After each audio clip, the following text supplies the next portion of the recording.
নমস্কার বন্ধুরা, কেমন আছো সকলে? আমরা যে যেখানেই আছি, আশা করি আমরা আমাদের কর্তব্যগুলোকে ভালোবাসা সততার সাথে সম্পূর্ণ করার আপ্রাণ চেষ্টা চালিয়ে যাচ্ছি।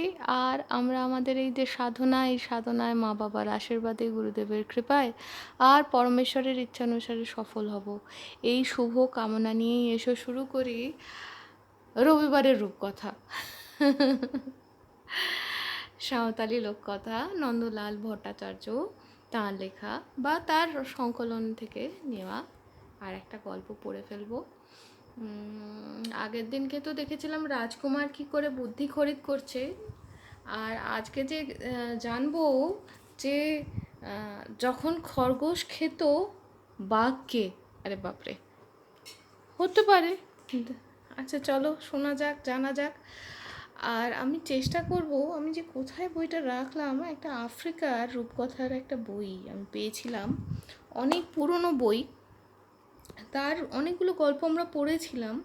খেয়াল করে দেখবে এর গল্পগুলো ছোট ছোট, বেশি ঘাত প্রতিঘাত নেই, কিন্তু অনেক কিছু শেখায়, তাই না?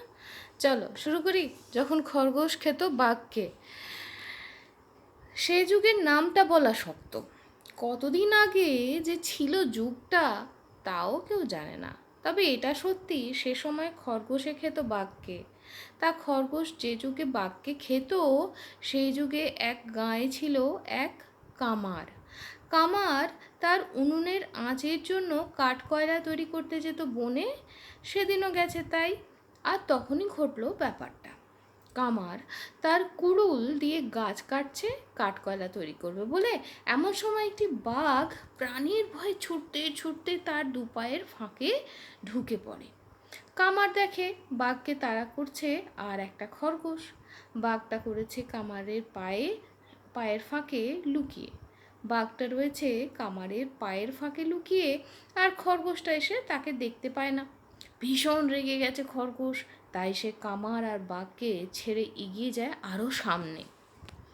বাঘটা ততক্ষণে কামারকে বলে, দয়া করে আমাকে লুকিয়ে রাখো, ওই পাজি খরগোশটা দেখতে পেলেই মেরে ফেলবে আমাকে। কি কথা বলছো না কেন? তুমি আমাকে বাঁচাবে না? কামার বলে, কখনো নয়। আমি তোমায় বাঁচাই আর তুমি আমাকে খেয়ে ফেলো। না না, আমি তোমাকে লুকিয়ে রাখতে পারবো না। কথা দিচ্ছি, আমি তোমাকে নিশ্চয়ই খাবো না।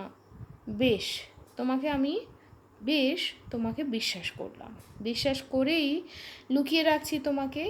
তুমি কিন্তু কথা রেখো, নিশ্চয়ই তোমাকে খাবো না। তবে তুমি কিন্তু এই ঘটনার কথা বলতে পারবে না কাউকে। তুমি যদি বলে দাও তাহলে কিন্তু আমি তোমাকে খাবো। কামার বলে, না না, আমি কাউকে বলবো না ব্যাপারটা। বাঘ বলে, আমিও তাহলে খাবো না তোমাকে।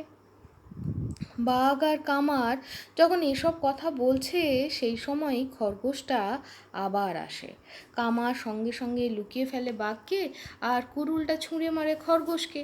এক আঘাতেই খরগোশ শেষ। বাঘের ধরে যেন প্রাণ ফিরে আসে। সে এবার বেশ জোর পায়, এগিয়ে যায় বনের দিকে। যাবার আগে বলে যায়, মনে থাকে যেন, কাউকে কথাটা বললেই খেয়ে ফেলবো তোমায়। কামার কাঠ থেকে কাঠকয়লা করে সেই খরগোশটাকে কাঁধে ফেলে ঘরে ফেরে দুপুর নাগাদ। কামারের বউ সেই খরগোশটাকে কেটে কুটে সুন্দর করে রান্না করে। তারপর কামার আর বউ খেতে বসে ভাত আর মাংস। মাংস মুখে দিয়ে কামারের বউয়ের ভারী আনন্দ। এমন ভালো মাংস সে বহুদিন খায়নি। কামার বউ তাই জিজ্ঞেস করে, হ্যাঁ গো, এমন খরগোশ তুমি কোথায় পেলে? কামার কিন্তু কিছু বলে না, সে জানে বললেই বাঘে তাকে খেয়ে ফেলবে। কামারকে চুপচাপ থাকতে দেখে তার বউ বলে, বলো না, কোথায় শিকার করলে খরগোশটা? ভারী সুন্দর এটার মাংস। কালকে বরং আমিও তোমার সঙ্গে চলে যাব। আমি কাঠ কাটবো আর সেই ফাঁকে তুমি খরগোশ মারবে, কেমন? কামার এবার বলে, দেখো, তোমাকে একটা গোপন কথা বলছি, কাউকে বলো না যেন কথাটা। কামার বউ বলে, তোমার মাথা খারাপ হয়েছে? বারণ করেছো যখন আমি বলবো ভেবেছো?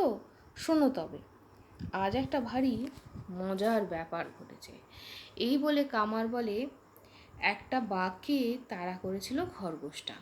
বাঘটা তাকে লুকিয়ে রাখতে বললে সে তাই রাখে, আর কুড়ুলটা ছুঁড়ে খরগোশটাকে মারতেই সে মরে যায়। বাঘ কিন্তু বলেছে ঘটনাটা কাউকে বললেই খেয়ে ফেলবে সে আমাকে, তাই বলছি খুব গোপনে রেখো কথাটা।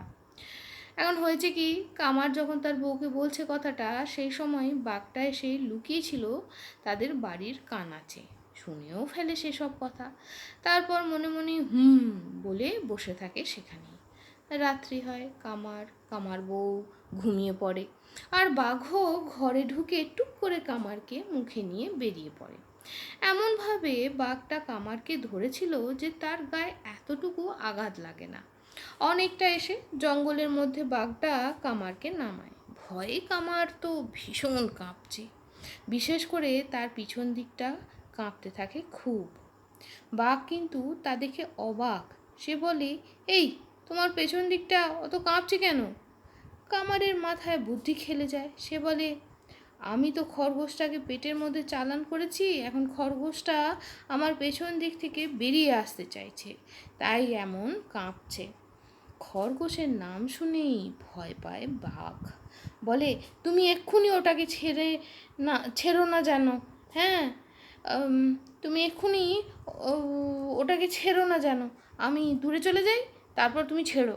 কামার বলে, তুমি তাহলে শিগগির পালাও, ওটা বেরোলো বলে। সঙ্গে সঙ্গে কামারকে ফেলে রেখে ছুট লাগায় বাঘ বনের দিকে, আর কামারও হাসতে হাসতে ফিরে আসে ঘরে।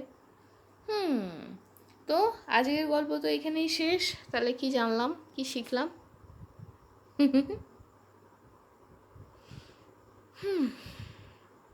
খরগোশটা বেরিয়ে আসার চেষ্টা করছিল, তাই না?